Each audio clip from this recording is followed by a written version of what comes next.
निवडणूक विभागाच्या भोंगळ कारभारामुळे भुदरगड तालुक्यातील सोनारवाडी गावातील 23 नागरिक मतदानापासून वंचित राहिले। त्यांनी ग्रामपंचायत कार्यालयासमोर जोरदार घोषणाबाजी करत निषेध नोंदवला, तर पाणी पुरवठा करणाऱ्या कर्मचाऱ्यांना निवडणुकीच्या कामासाठी पाठवल्याने 2 दिवस गावात पाणी पुरवठा विस्कळीत झालाय। त्याबद्दलही महिला वर्गातून नाराजी व्यक्त होतीये।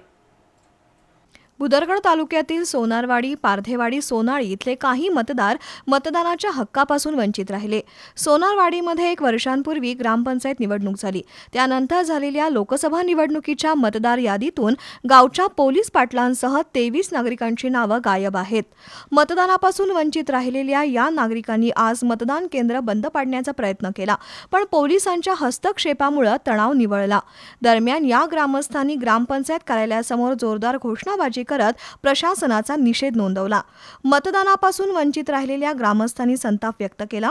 दुसरीकडे पारधेवाडी इथल्या 4 नागरिकांची थेट मयत म्हणून नोंद झाल्यामुळे प्रशासनाचा सावळा गोंधळ दिसून आला, तर गारगोटीतील सोनाळी इथल्या मतदान केंद्रावरील यादीमध्ये सुद्धा मोठा घोळ असून इथल्याही काही नागरिकांना मतदानापासून वंचित राहावं लागलंय।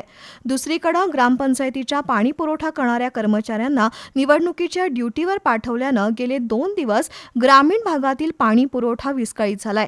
त्यामुळे महिला वर्गातून संताप व्यक्त होतोय।